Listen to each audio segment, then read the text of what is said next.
Hello friends, welcome back to my channel. இன்றைக்கி நம்ம சேனலில் ரொம்பவே சூப்பரான டீ டைமில் சாப்பிடக்கூடிய ஸ்நாக்ஸ் தான் நம்ம பார்க்க போகிறோம்.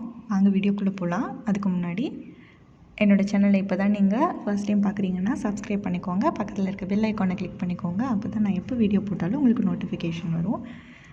இப்போ நம்ம அதை எப்படி செய்கிறதுன்னு பார்த்துடலாம். நான் 1 கப் கோதுமை மாவு எடுத்திருக்கேன். அதே கப் அளவில் 1/2 கப் ரவை எடுத்திருக்கேங்க. இதுக்கு தேவையான அளவு உப்பு சேர்த்துக்கலாம். இதை நம்ம சப்பாத்தி மாவு பிணையிற மாதிரி அந்த பதத்துக்கு நம்ம பிணைஞ்சிக்கலாம். நல்ல சாஃப்டாக பிணைஞ்சிக்கலாங்க. இந்த அளவுக்கு சாஃப்டாக பிணைஞ்சிக்கலாம். அப்புறமா ஒரு வடைச்சட்டியில் 2 டேபிள் ஸ்பூன் எண்ணெய் ஊற்றிக்கிறேன்.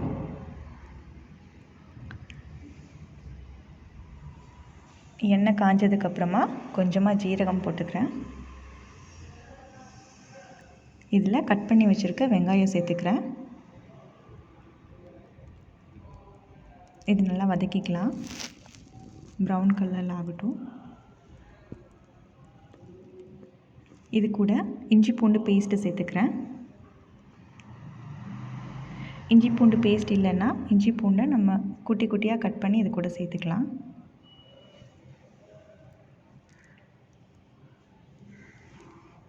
இஞ்சி பூண்டு பச்சை வாசனை போகிற வரைக்கும் நம்ம வதக்கிக்கலாம். அதுக்கப்புறம் நம்ம சோயாபீன்ஸு நான் சுடுதண்ணியில் ஊற வச்சு எடுத்திருக்கேன். அதை அரைச்சி வச்சுக்கலாங்க. அந்த சோயாபீன்ஸை இது கூட கட் பண்ணி வச்சுருக்க ஒரு தக்காளி நல்லா வதக்கிக்கலாம்.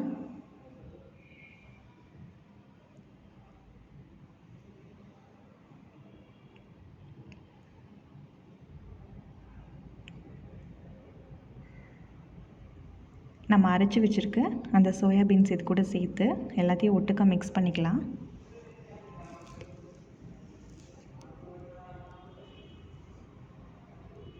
இந்த சோயாபீன்ஸுக்கு பதிலாக நம்ம காளான் சேர்த்துக்கலாம், பன்னீர் சேர்த்துக்கலாம்.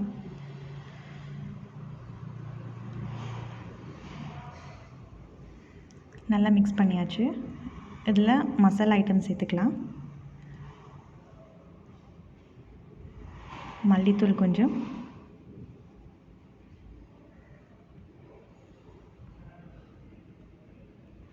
மஞ்சத்தூள் கொஞ்சம், மிளகாய்த்தூள் காரத்துக்கு ஏற்ற மாதிரி சேர்த்துக்கலாம். எல்லாத்தையும் சேர்த்து நல்லா மிக்ஸ் பண்ணிக்கிறேன்.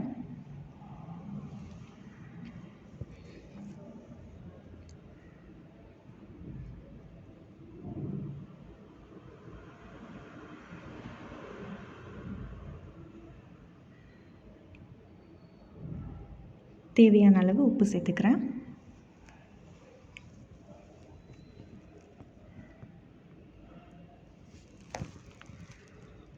இந்த பதம் வர டைமில் இது கூட நம்ம ஒரு எக் கூட உடச்சி ஊற்றிக்கலாம். இப்போது கொத்தமல்லி இலை சேர்த்து இறக்கிடலாம்.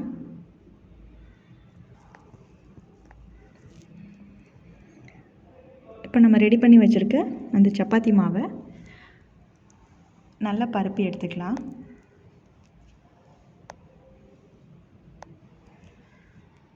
ரொம்ப லேசாக தேய்க்க வேணாம். நம்ம சப்பாத்திக்கு எந்த அளவுக்கு தேய்ப்போ அந்த மாதிரி தேய்ச்சிக்கலாம்.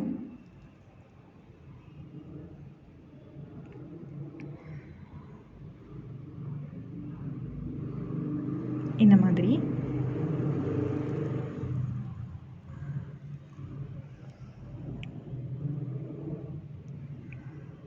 இது கூட நம்ம செஞ்சு வச்சுருக்க இந்த மசாலா ஐட்டம் இது கூட சேர்த்துக்கலாம்.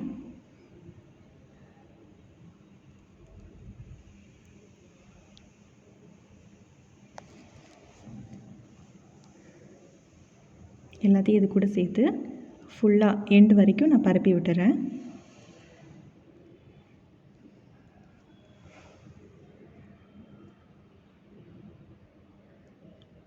அதுக்கப்புறமா இதை நம்ம அப்படியே ரோல் பண்ணிக்கலாம்.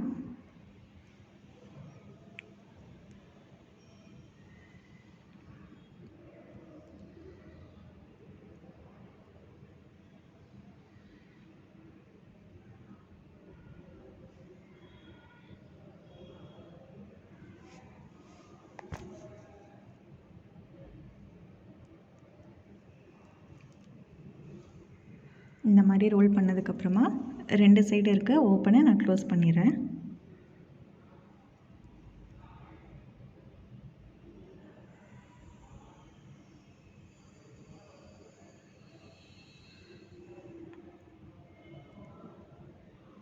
இந்த மாதிரி பண்ணதுக்கப்புறமா ஒரு கத்தி எடுத்து நான் இப்படி கட் பண்ணிக்கிறேன் குட்டி குட்டி பீசஸாக.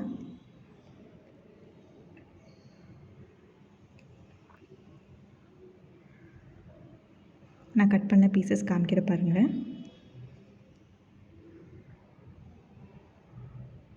இது எல்லாத்தையும் ஒரு பிளேட்டில் எடுத்து வச்சுக்கலாம்.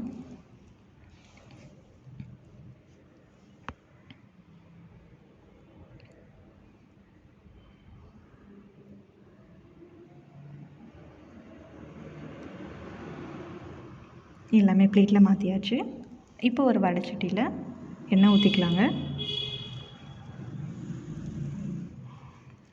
இந்த எண்ணெய் ரொம்ப காய வேணாம், பாதி அளவுக்கு காஞ்சால் போதும். ஏன்னா இதை நம்ம டீப் ஃப்ரை தான் பண்ண போகிறோம்.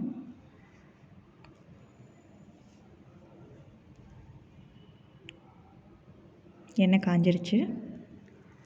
இதில் நான் கட் பண்ணி வச்சுருக்க அந்த பீசஸை சேர்த்துக்கிறேன்.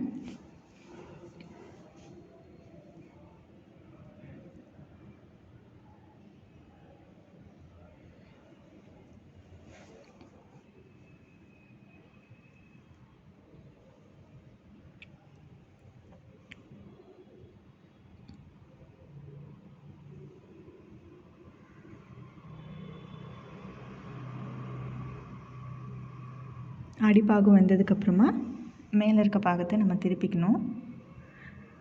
எல்லா பக்கமும் நல்லா வேகிற மாதிரி பண்ணிக்கணும்.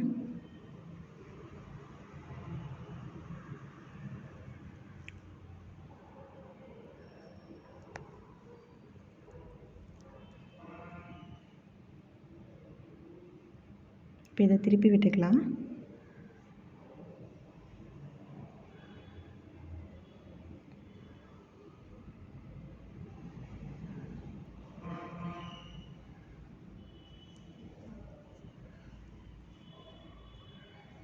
ஈவினிங் டைமில் டீ சாப்பிட்ற டைமில் இந்த மாதிரி ஸ்நாக்ஸஸ் பண்ணி சாப்பிட்டு பாருங்கள், ரொம்பவே சூப்பராக இருக்கும்.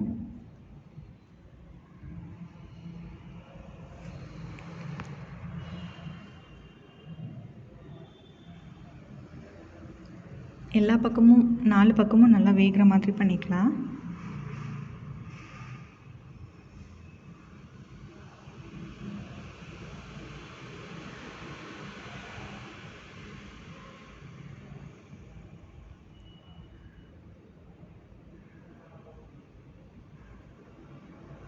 இப்போ இது வெந்துடுச்சு.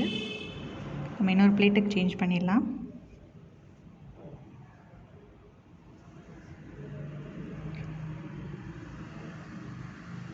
ரொம்பவே கிறிஸ்பியான ஸ்நாக்ஸ் ரெடி ஆயிடுச்சுங்க.